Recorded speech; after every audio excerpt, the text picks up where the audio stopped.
Hi, everyone. Judge Andrew Napolitano here for Judging Freedom. Today is Thursday, June 27th, 2024. Our dear friend Max Blumenthal of the Gray Zone is here with us today. Max, always a pleasure, my dear friend. Thank you. I want to spend some time talking about the significance of the attack on Sevastopol and the latest in Israel. But before we do, Julian Assange, of course, was freed this week. I'm very elated that he's free, but I'm very disappointed that the feds got their pound of flesh by getting him to plead guilty to something that is not a crime. Nevertheless, I want to ask you, how important for journalists for exposing the government raw is what Julian Assange revealed before he was incarcerated? Well, I think my close collaborator, Anya Parampil, covered that really well yesterday. We have relied so heavily on the details of U.S. regime change operations, color revolutions, and wars gathered primarily through the Cablegate leaks by WikiLeaks, that they're indispensable to us. And I think in a lot of cases, the Gray Zone uncovered leaked cables that no one had ever seen before. For example, on US government assets in Syria or Nicaragua, some of the areas that we cover. And it's no surprise then that Jose Manuel Zelaya, the former Honduran president who was couped out in a Hillary and Barack Obama backed coup 15 years ago, referred to Julian Assange in his interview 5 years ago on the 10th anniversary of that coup with Anya Parampil. In an interview with Anya Parampil, referred to Assange as a prophet, a modern day prophet, because thanks to one of those diplomatic cables, we saw the U.S. ambassador in Honduras, in Tegucigalpa, telling Hillary Clinton, who was then Secretary of State, and all her staff that a illegal, undemocratic coup had just taken place and that the current government was illegitimate. Of course, they ignored that. We know they ignored that thanks to Julian Assange, and Honduras was promptly turned into one of the biggest narco states in the world. President Joe Biden proceeded to domesticate and legitimize the head of that illegal junta, Juan Orlando Hernandez, who now sits in a federal prison because he boasted that he was going to stuff cocaine right up the Yankees' noses. So Julian Assange actually was standing for the rule of law against the United States through his regime of transparency. And it was the United States that was breaking international law all along, which is why they hated Julian Assange and his liberation from this cavalry. 15 years, 14 years of persecution, captivity, sends a strong signal that anti-war independent journalism, like the kind we do at the Gray Zone, which is resulting in our targeting by the Washington Post, whose owner owns the cloud for the CIA through his Amazon company, our targeting the Washington Post, which has called for our editor Wyatt Reed to be jailed, are targeting by the same British security state that held Julian Assange in captivity, which has detained and interrogated our contributor, Kit Clarenberg. It's a breath of fresh air for us because the war on journalism is still on. However, as he said, the three-letter agencies, the transatlantic security state got its pound of flesh because Julian Assange pleaded guilty on an Espionage Act conviction to doing something that any journalist does, which is ask your source for more info. Right. And so it legitimizes an unconstitutional anti-First Amendment act that has never been applied before against a journalist. And so the troubling precedent is still there. I think the U.S. basically was afraid that Julian Assange would walk out a free man in the middle of London on another appeal, and Assange and his defense team decided, let's not take a risk. He's suffered enough. Right. I understand it. You know, in my prior career, I probably accepted 1,000 guilty pleas, the full panoply of crimes from frivolous to grave. And judges know, and prosecutors know, and defense lawyers know, and savvy observers like you know that many times people plead guilty to a crime that they have in fact not committed. in order to stop the machinery of prosecution against them, or in order to save a family member or a colleague that the government is threatened to go after. Everybody knows that. And anybody that understands the basics of the First Amendment understands that this was no crime. The judge before whom he pleaded actually joked, like, what are you doing here? You ever been here before? You didn't commit any crime in the Mariana Islands. Yeah. But she understood what was going on. Last question about him before we move on, because of the professional circles in which you and Anya and Aaron circulate. Do you think that the Assange ordeal has chilled serious investigative journalism? Or do you think it has ginned it up?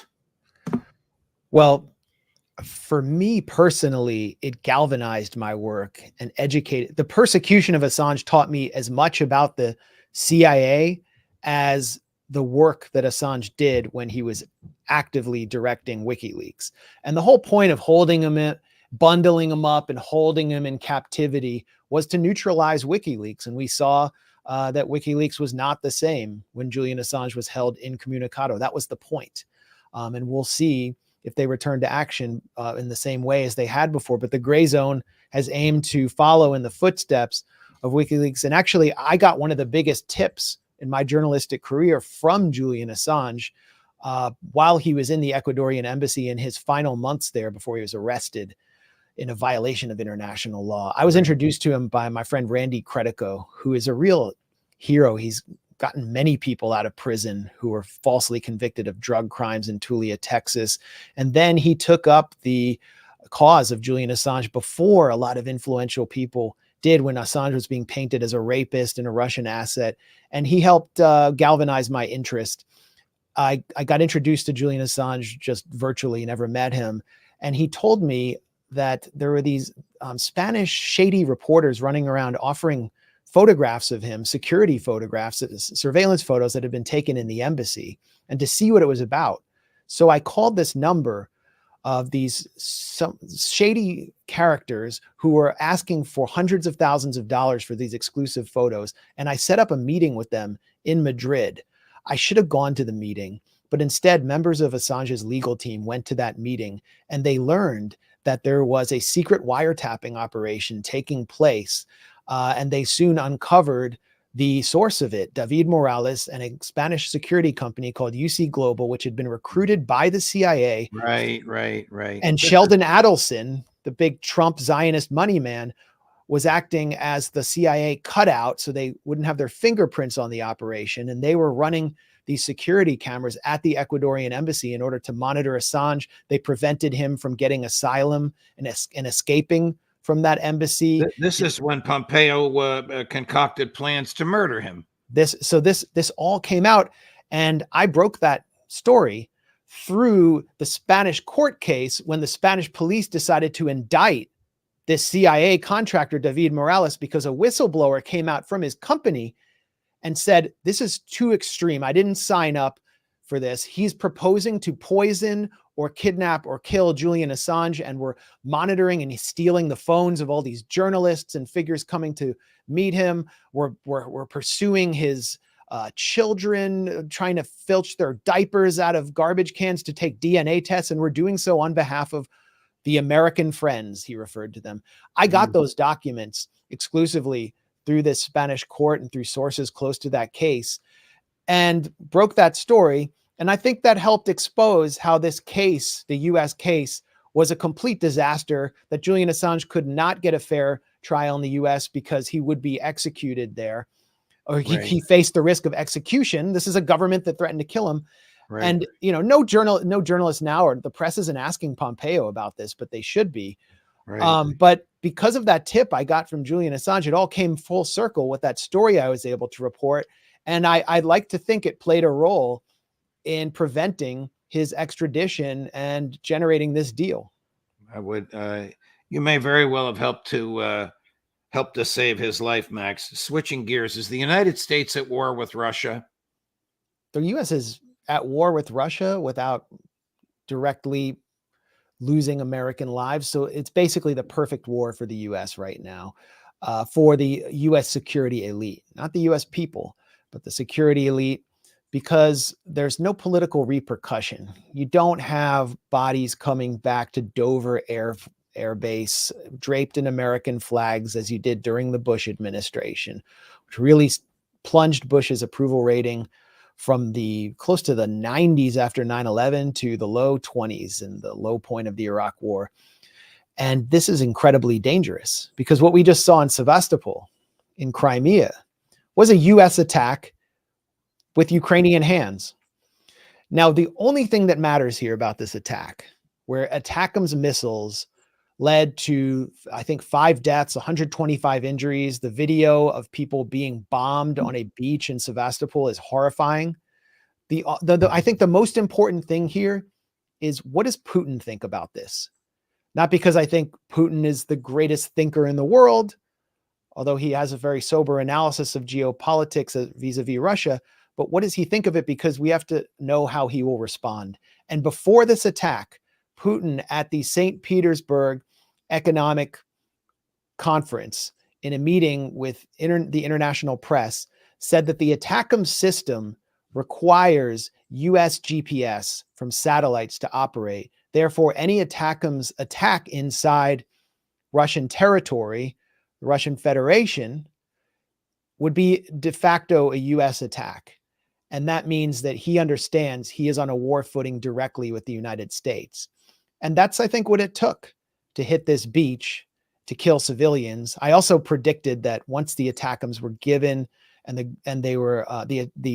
mission to attack inside the Russian Federation was green lighted, there would be civilian casualties. The Ukrainian record is hitting civilian targets, the Kerch Bridge, Christmas celebrations in Belgorod. And here it is. Everything we were fearing is coming true. And so the US is directly escalating with a nuclear power in Russia, and Putin understands it that way. So I think the greatest threat humanity faces right now is nuclear war. And there's very little discussion of that, very little activism around nuclear war, but that's where we're heading. Yes. Scott Ritter has, agrees with you, explained that the codes needed to download data from these satellites are protected by top secret security clearances, which the American government's not going to give to Ukrainians. So Americans are definitely involved. And the Russian ambassador to the UN has explained the same thing just 3 days ago. Chris, cut number 10. Kiev regime, supported by the USA, carried out a heinous attack against civilians in the Russian city of Sevastopol in Crimea. Ukraine launched 5 US-supplied ATACMS missiles armed with cluster munitions. An American Global Hawk UAV was patrolling the airspace over the Crimean Peninsula. There will be measures in response. The Russian Federation will continue to protect its people and its national security until no threat is posed by the neo-Nazi regime in Kiev that was breeded, raised, and financed by the West. Munitions and a regime breeded, financed, and raised by the West. He certainly has his finger on it. Tell me if you disagree. Putin will be restrained and patient in his response. Well, the US has always counted on Russia to play the adult in the room as they constantly escalated, placed advanced weapon systems on their borders, or the Aegis system in Poland, which can, dual use system, which can reach Moscow. And reality crashed through in February 2022 when Putin initiated his quote unquote special military operation. Everyone in Washington was shocked. Well, they're going to be shocked again, but we can't forget what is being done in order to provoke these kind of counter escalations. The Ukrainian strategy, when they were so infected with hubris and thought they could actually defeat the Russian army, was to actually take Crimea, to purge Crimea of its Russian element through what they call filtration, which means concentration camps, to purge the political leadership there, mass assassinations, what they were doing in the Donbass. These NAFO trolls who celebrate Ukraine and Zelensky were planning a Crimean beach party this summer. And now we see just a faint version of what it would look like, and it's mass civilian death. And the reason they wanted to do that was to force Russia to the negotiating table and to force Russia to basically give up its strategic, most critical strategic depth. I mean, I think it was Kissinger who said that if Russia loses Crimea, they begin to lose the entire Russian Federation. So that's what this is about. And a close advisor to Vladimir Zelensky, Mikhailo Podolyak, declared after this heinous attack that there are no civilians in Crimea. There are no uninvolved people there. Everyone there is part of this war, and therefore it's legitimate to kill them. Sounds like Smotrich and Ben-Gvir. Sounds like Netanyahu. Sounds like the average Jewish Israeli right now. It also sounds like the average Nazi leader who justified the killing of Poles and Russians in World War II. And so now you can understand, first of all, why the Russian UN ambassador is referring to them as a neo-Nazi regime, but also why over 90% of residents of Crimea voted to join the Russian Federation in a referendum in 2014 after the Kiev regime's Maidan coup, in which they brought into power a oligarchic nationalist regime heavily influenced by neo-Nazis who sees the population of Crimea, who are ethnic Russians and Russian speakers, as basically cockroaches, the same way that Jewish Israelis see Palestinians. Now it's very clear why they did that. And the US has sanctioned Crimea and bans its own citizens from even traveling there because they want to declare that referendum illegitimate. It's obvious now the referendum was legitimate. It was overwhelming. Here's Foreign Minister Lavrov, who's a little harsher in his words than the UN ambassador was. The U.S. is responsible for this massacre, and they will get an answer. All flight missions for American ATACMS missiles are programmed by American specialists based on their own U.S. satellite intelligence data, just what you said, Max. Therefore, the responsibility for the deliberate missile strike against the civilian population of Sevastopol lies primarily with Washington, which supplied this weapon to Ukraine, as well as with the Kyiv regime, from whose territory this strike was launched. Such actions will not go unanswered. I agree with you that the U.S. was trying to provoke Putin. I don't think they'll succeed. We won't know. And we may not know. Right, because revenge is a dish best eaten cold. We won't know when he decides to do whatever he's going to do. It could occur in the gray zone. I mean, let's say that Russian intelligence laid out a fishing trap for John Podesta in the 2016 election to take down Hillary Clinton. Let's just say that's true. I mean, I know people deny it, and there's good grounds for denying it. Aaron Mate could explain that. Let's just say it's true. It would have been a response to what Hillary Clinton and her government planned to do to Russia, what they said they were going to do, including implementing a no-fly zone over Syria, which would have led to direct combat with Russian forces, and what they had done to support the Kiev regime through its Maidan coup and placing advanced weapon systems directly on Russia's border while calling for Ukraine to join NATO. That was a kind of gray zone retaliation, as it's known in Washington. And so there are many ways Russia can respond. We just don't know what it will be. I think the U.S. is in a very, I mean, as we'll see from the debate tonight, the U.S. political system is in a very unstable state, and it's very vulnerable to even the slightest attack. And of course, the American population and the American security elite, they don't know what it's like to face pressure all around their borders like China, Russia, or Iran do from a hostile military force. Speaking of Iran, we will switch gears.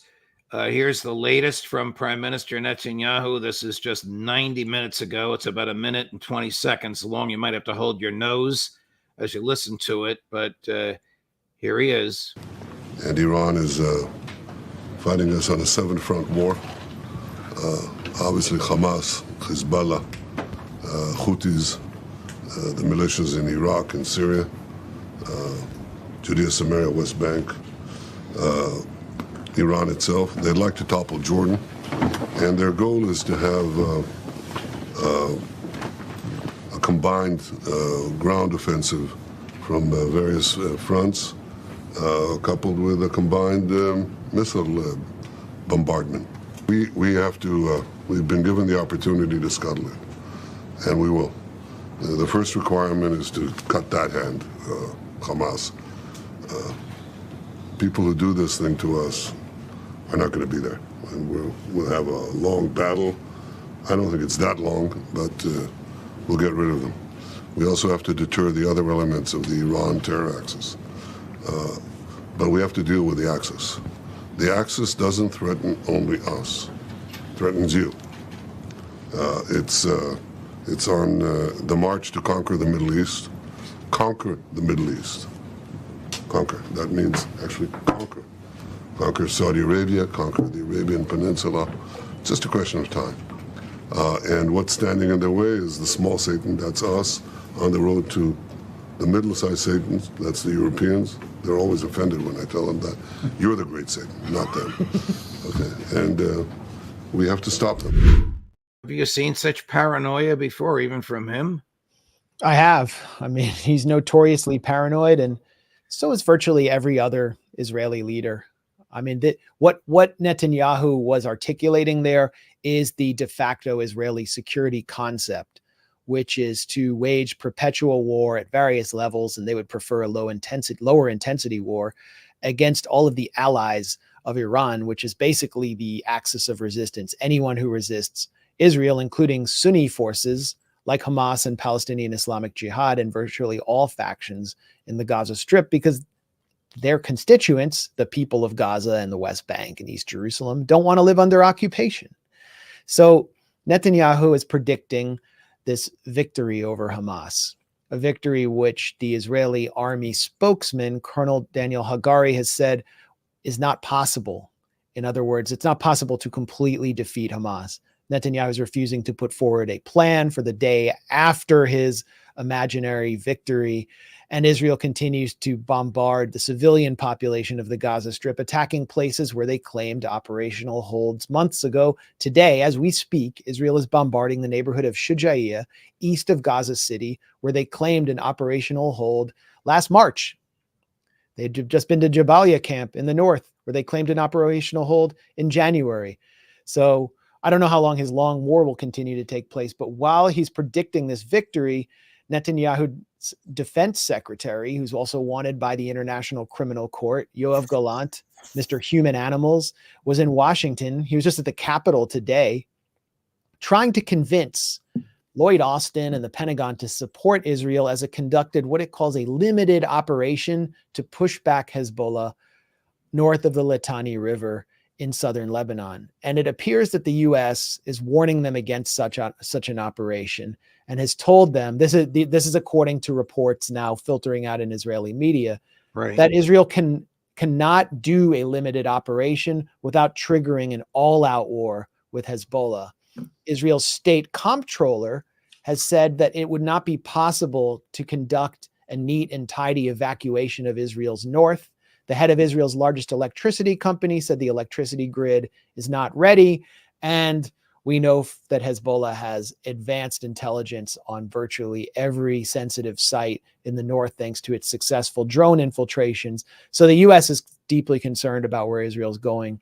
And Netanyahu looks like he needs the long war for his personal purposes, while the families of captives in Gaza plead for him to do a ceasefire so they can have their family members back. How unstable is his premiership, whether it's because the hostages have not been returned, or the vast majority of them, or the Israeli Supreme Court ruling that the ultra-Orthodox have to be drafted, and that might bust apart his coalition? What's your feel for the legal mechanism that might or political mechanism that might undo him? My sense is his coalition is fairly resilient, that drafting the ultra-Orthodox has not yet produced the kind of defections that he might have worried about. A lot of this owes itself to Netanyahu's Francis Urquhart style shivving of all political rivals throughout his long career, the consolidation of Israel as kind of a Likud state, which leaves very few alternatives within Likud to Netanyahu, and a very weak opposition. As long as the war is going on, much of the public will remain united in support of the goals. And you look at polling of Jewish Israelis, most support continuing the war in Gaza and even escalating in the north. So I think one of the only things that could actually undo Netanyahu is hubris and marching into southern Lebanon. I can talk for the next half hour about why that would be a disaster, but the U.S. Pentagon is determined that Iran could potentially get involved and carry out a ballistic missile attack that would pulverize Israel's missile defenses. Today, Hezbollah fired 40 rockets and Israel only intercepted 20 of them, which is a pretty weak rate. So I think that could be one of the few things that would unravel his coalition. Colonel McGregor said virtually the same thing that you did. It would be hubris manifested in an invasion of the north that would undo Netanyahu's government. It might even undo Israel. Here's two war criminals talking together about what you were just mentioning with respect to Lebanon. Cut number 9, Chris. Hezbollah's provocations threaten to drag the Israeli and Lebanese people into a war that they do not want. Another war between Israel and Hezbollah could easily become a regional war with terrible consequences for the Middle East. The greatest threat to the future of the world and the future of our region is Iran, and time is running out. Where are they going with that? Well, he's right that time is running out. I think, we can look at the Russian thinking on Ukraine. The charter ship of the Russian Black Sea Fleet was taken down by Ukrainian missiles, I think in like late 2022, the Moscow. It was an old ship and a neglected fleet, but these were Ukrainian domestically made anti-ship missiles. I think they're called Neptune missiles. And that kind of development, the domestic military development of a country that was being transformed into a kind of anti-Russian bastion, was deeply threatening to Russia's strategic depth. So I think that influenced Putin's thinking on going in, neutralizing the threat at the cost of sanctions and the United States possibly escalating that war. For Israel, Iran is developing a very robust drone fleet that is apparently superior to Israel's drone fleet. Hezbollah is developing anti-aircraft capability, and they've taken down 1/5 of Israel's Hermes drones, which are its most advanced drones produced by its Elbit State Arms Company. They've infiltrated Israeli territory and escaped with their own drones. So the longer Israel waits, the more these countries continue to reverse engineer sophisticated Western weapons, gain ballistic missile technology from North Korea, which makes some of the best ballistic missiles in the world. And so in a way, they're right. And this really speaks to the vulnerability of Zionism and the Zionist project, which is just endlessly hostile to all countries around it. And by nature, just because of its inherent philosophical logic, cannot make peace with Arabs around it, and must rely on the United States to either buy those Arab leaders off, as we see in Jordan, or brutally repress them, as we see how the Egyptian population is treated. That cannot continue forever. So he's right. Israel is running out of time. And I think that speaks to the urgency of their drive to attack southern Lebanon. Max, thank you very much, my dear friend. We covered the full panoply here, from Assange to Sevastopol to Netanyahu's paranoia. Much appreciated. Take good care of that cat, will you? That's not a metaphor. If you're watching, it's not a metaphor. I had a cat running around. Right, who showed her beautiful face before the cameras came on. Thank you, my dear friend. We'll see you again soon. All the best. Thanks a lot, Judge. Sure. Coming up at 5 o'clock Eastern today, our long but fruitful day, Professor John Mearsheimer, Judge Napolitano for Judging Freedom.